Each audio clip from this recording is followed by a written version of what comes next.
Hel, an ancient root to shine, as in the Greek Helios sun, Hebrew Halel, bright, and Finnic, Hel bright. The soft H interchanges with S, and in other languages Sal, or Sil, is the same, Latin Sol sun, Akkadian and Turkish Sil, shine. El, God's name offers itself, also Elohim, and Elohi, which differ so little, that Helios seems to occupy all them. The most learned confess that it is not of Greek origination. Some affirm that it is Punic, that it is of Assyrian origin, both of which proves what we intend. For both Herodotus, when he understands the Hebrews, calls them Phoenicians, whose tongue was Punics. So called from the Phoenicians, used. Also Tacitus affirms, that the Assyrians gave origin to the Hebrews, and possessed their country. Therefore they that make Helios an Assyrian or Phoenician name, confessed also that it is Hebrew, which also the interpreter of Virgil demonstrates from his argument, because Helios is drawn from that language wherein Hel signifies God.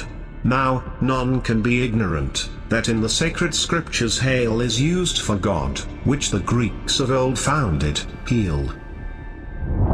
From testimonies of learned authors, which makes Saturn the same with Bel. The Greeks call Baal, Bel, who they say is the same with Saturn. The Phoenicians and Syrians call Saturn Bel and Hel, whence not improbably our old god Hel, formerly famous in Britain, and the father of our Cassibelinus, is sometimes styled Hel, or Heli. Paul, the sun, Greek Helios. Hebrew Hal, to shine. Halel, the morning star, sun. Helios, the sun or sun god of ancient Greece.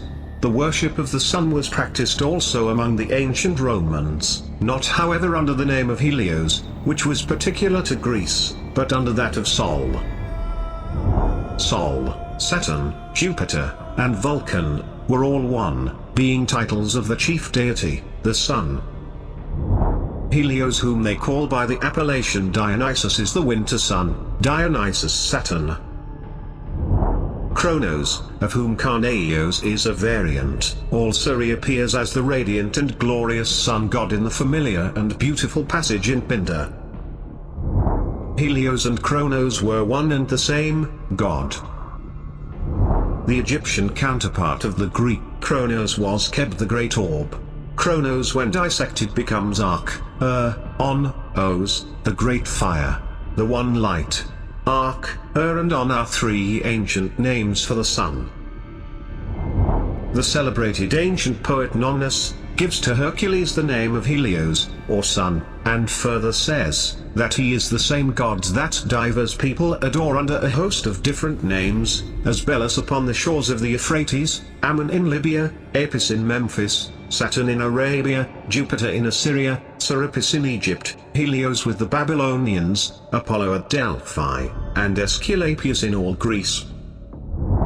Phoebus Apollo was the god of light in a twofold signification: first, as representing the great orb of day which illuminates the world, and secondly, as the heavenly light which animates the soul of man. He inherited his function as sun god from Helios. With all the mythological beings and legendary heroes whose nature is related to sun, light and especially warmth, like Orion, Sirius, Aristeos, and Kronos.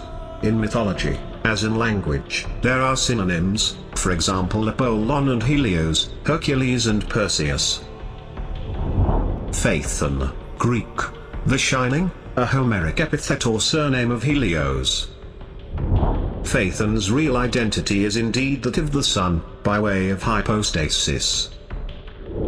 It is important to note when we read the mythological stories of the sun gods having brothers or sons, sons overthrowing and castrating fathers, the theme of being cast out or falling from their former glory. It is merely a change in the name and title of the sun god, the sun.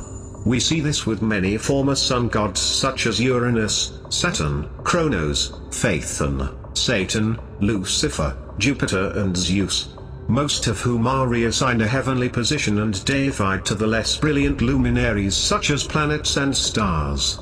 It matters not what title or name be applied, for it is still the sun that we find at the head.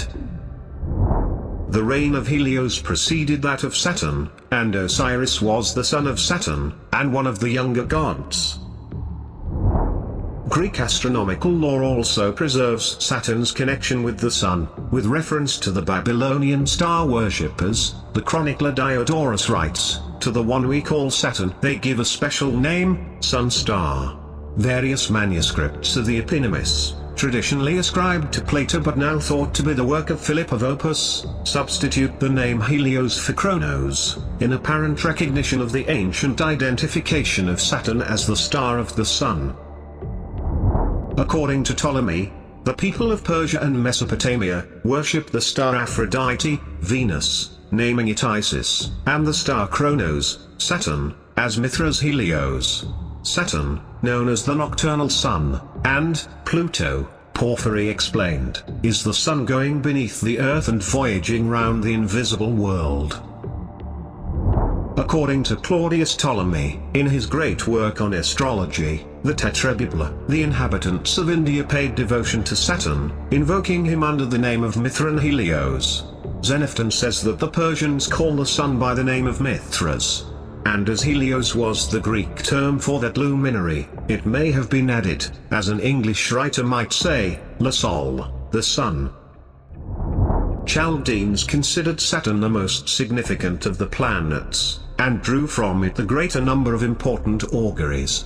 The Greeks called it both Kronos and Helios, which last is as certain as it is strange, for in a resume of the astronomy of Eudoxus in a papyrus at the Louvre, Saturn is clearly called the sun, as stir.